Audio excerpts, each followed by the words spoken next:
Good evening. I'm Lamberto Frescobaldi. It's nice to be here with all of you tonight.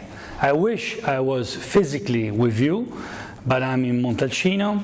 I'm in the homeland of this beautiful wine that we're going to taste together. And we're going to taste together, I would say, as the first tasters of this beautiful 2005 vintage. As you well know, Castelgiocondo is the state that belongs to my family, Frescobaldi, since many years. And here we produce this beautiful wine that is called Brunello di Montalcino.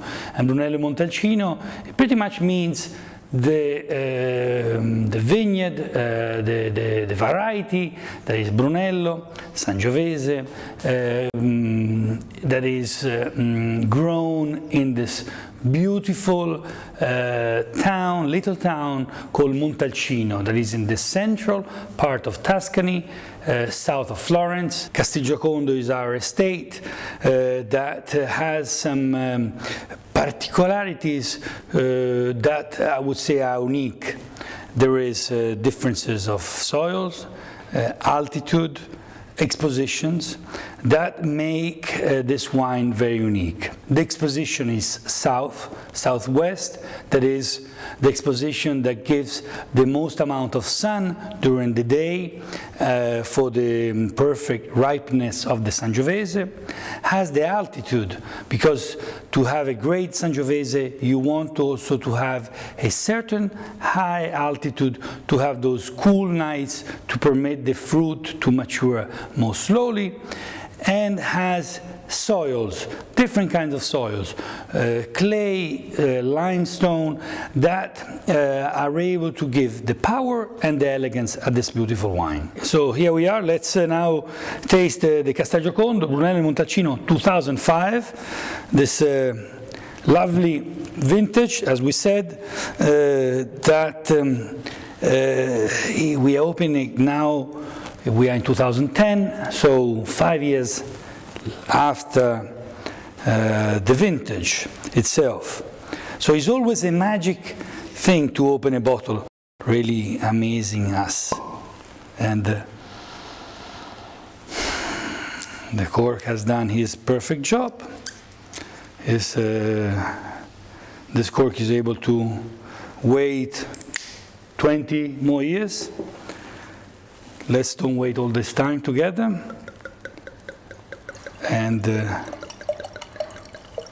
let's be quite generous in your glass, so you're able to appreciate the aromas much more easily. And before tasting the wine, I would say that it's important to really get the feeling of how the vintage was. 2005 is, I would say, very contemporary vintage.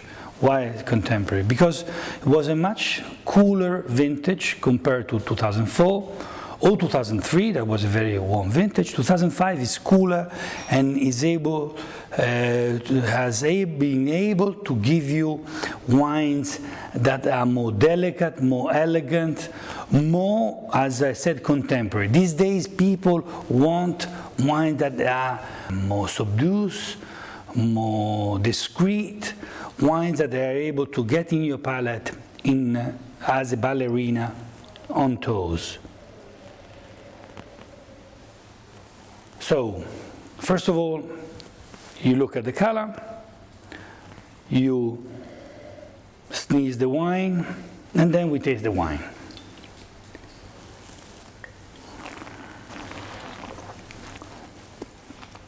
And then you try to recap what you saw, sneezed, and tasted. As we said, vintage 2005 was a cooler vintage and has given the wine more elegance, more silkiness, and a very long finish. A wine that is able to age many years from now. 15 years, it's a very easy target. And as we are tasting it together, you have a very precise aromas of wild cherry. The oak is very well integrated. You also have a hint of some fresh grass just cut, because the Sangiovese in cooler vintages is very aromatic and very nicely gets together with different kinds of cuisine. And then tasting it, you feel how the wine, although you have swallowed the wine, is yet there. You almost have the feeling that the wine is yet in your palate. The power of this wine remains in your palate, actually opens up in your palate, really is able to flatten your tongue and give you this feeling of nice, intense fruit, of leather. It's a wine that is really intriguing, layers and layers of aroma. The more it stays in your mouth, the more it's gonna intrigue you. As every beautiful thing, it doesn't tell you right away the story. You have to discover it time by time. Enjoy this beautiful wine.